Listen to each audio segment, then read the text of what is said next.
கணேசன் குரல் சிறப்பு செய்திகளுடன் இணைந்திருக்கின்றீர்கள். முதலில் தலைப்புச் செய்திகள். உள்ளூராட்சி தேர்தல் ஏற்பாடுகள் யாழில் பூர்த்தி. யாழ் மாவட்ட தேர்தல் திருவட்டாட்சி அலுவலர் கருத்து தெரிவிப்பு.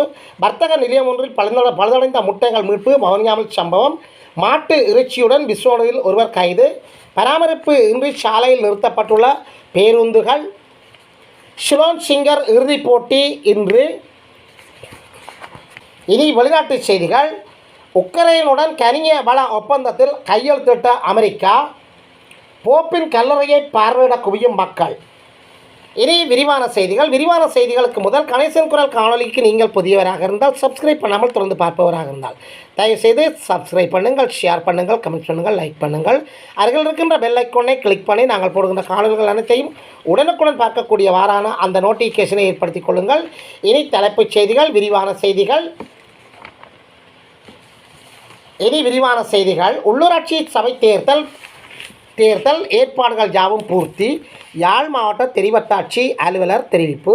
நடைபெறவுள்ள உள்ளூராட்சி சபை தேர்தலுக்காக யாழ் மாவட்டத்தில் அனைத்து ஏற்பாடுகளும் பூர்த்தியாகியுள்ள நிலையில் அவற்றுக்கான செயற்பாடுகள் மேற்கொள்ள துறைசார் அதிகாரிகள் தயாராக இருப்பதாக யாழ் மாவட்ட தேர்தல் தெரிவத்தாட்சி அலுவலர் மா பிரதீபன் தெரிவித்துள்ளார். யாழ் மாவட்ட செயலகத்தில் நடைபெற்ற ஊடக சந்திப்பின் போது அவர் இவ்வாறு தெரிவித்துள்ளார். உள்ளூராட்சி சபைகள் யாழ் மாவட்டத்தில் 17 உள்ளூராட்சி சபைகள் இருக்கின்றன. குறித்த சபைகளில் 243 வட்டாரங்களில் இருந்து உறுப்பினர்களை தெரிவு செய்வதற்கான 3519 வேட்பாளர்கள் அரசியல் கட்சிகள் மற்றும் சுயேட்சை குழுக்களிலிருந்து போட்டியிடுகின்றனர். யாழ் மாவட்டத்தில் மக்கள் தமது வாக்குகளை அளிப்பதற்காக 517 வாக்களிப்பு நிலையங்கள் தயார் செய்யப்பட்டுள்ளன. இதே நேரம் 4,98,140 வாக்காளர்கள் இந்த தேர்தலில் வாக்களிக்க தகுதி பெற்றுள்ளனர். அத்துடன் தேர்தல் கடமைகளுக்காக 6,320 அதிகாரிகளும் 1,048 போலீஸ் உத்தியோகத்தர்களும் கடமையாற்ற உள்ளனர். மே மாதம் 5ஆம் தேதி காலை 8 மணியிலிருந்து யாழ் மத்திய கல்லூரியில் இருந்து வாக்குப்பொட்டிகள் மற்றும் வாக்குச்சீட்டுகள் உள்ளிட்ட ஆவணங்கள் பேருந்துகள் மூலமாக குறித்த வாக்களிப்பு நிலையங்களுக்கு கொண்டு செல்ல ஏற்பாடு செய்யப்பட்டுள்ளது. இதே நேரம் யாழ் மாவட்டத்தில் 243 வாக்கெண்ணும் நிலையங்கள் அமைக்கப்பட்டுள்ளன. உள்ளூராட்சி சபைகள் போக்குவரத்து ஒழுங்குகளும் மேற்கொள்ளப்பட்டிருக்கின்றன. இலங்கை போக்குவரத்து சபைக்கான 50 பேருந்துகள், தனியார் பேருந்துகள் 143 பேருந்துகளும், இலங்கை போக்குவரத்து சபைகளுக்கான 50 பேருந்துகளும், தனியார் பேருந்து 143 பேருந்துகளும் ஏற்பாடு செய்யப்பட்டுள்ளன. அதேபோன்று தீவக போக்குவரத்து தொடர்பாக குறிப்பாக நெடுந்தீவு, நைனாதீவு, அனலதீவு, எழுவைதீவு பகுதிகளில் கடற்படை தளபதிகளிடம் கலந்துரையாடி ஏற்பாடுகள் செய்யப்பட்டுள்ளன. அத்துடன் இதுவரை காலமும் யாழ் மாவட்டத்தில் 94 தேர்தல் முறைப்பாடுகள் பதிவு செய்யப்பட்டுள்ளன. குறிப்பாக 4 வன்முறை சம்பவங்களும் 90 சட்டவிரோத மீறல்களும் இடம்பெற்றுள்ளன. அவை தொடர்பில் தேர்தல் முறைப்பாட்டு அலுவலகத்துக்கு முறைப்பாடுகள் கிடைக்கப்பெற்றுள்ளன எனவும் அவை தொடர்பில் மாவட்ட தேர்தல் அலுவலகத்தினால் நடவடிக்கைகள் எடுக்கப்பட்டுள்ளன எனவும் அவர் தெரிவித்துள்ளார். வர்த்தக நிலையம் ஒன்றில் பழுதடைந்த முட்டைகள் மீட்பு. வவுனியாவில் சம்பவம்.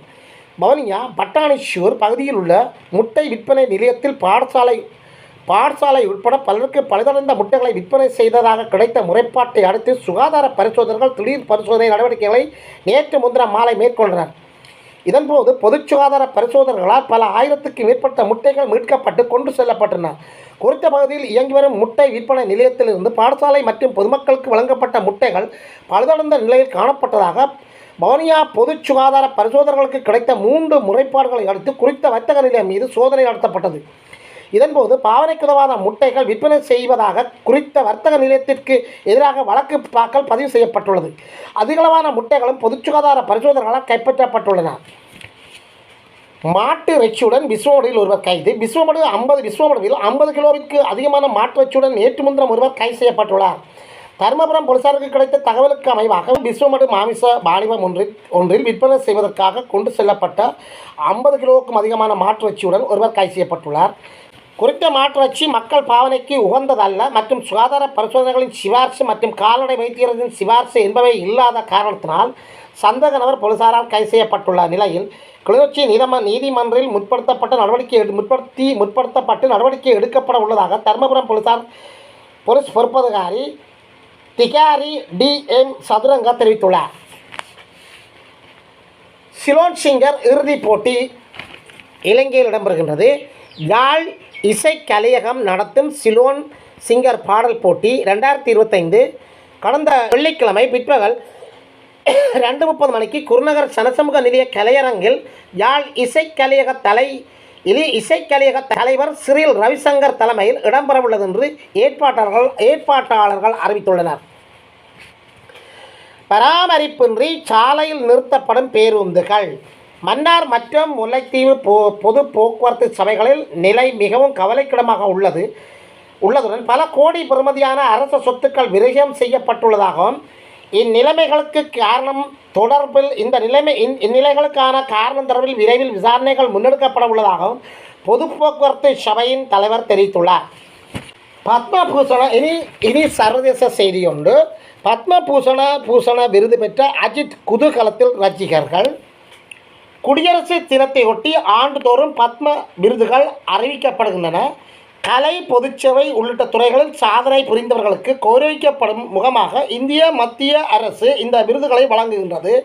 இந்த ஆண்டுக்கான பத்மபூஷண விருதுகள் பட்டியலில் நடிகர் அஜித்குமார், நடிகையும் பரதநாட்டிய கலைஞருமான ஷோபனா, தொழிலதிபர் நல்லி குப்புசாமி உள்ளிட்டோர் இருந்தனர். டில்லியில் அண்மையில் நடைபெற்ற விழாவில் குடியரசுத் தலைவரிடம் இருந்து நடிகர் அஜித் பத்மபூஷண விருதை பெற்றார். இது தவிர கிரிக்கெட் வீரர் அஸ்வின், சமையல் கலைஞர் தாமு ஆகியோரும் இந்த விருதுகளை பெற்றிருந்தனர்.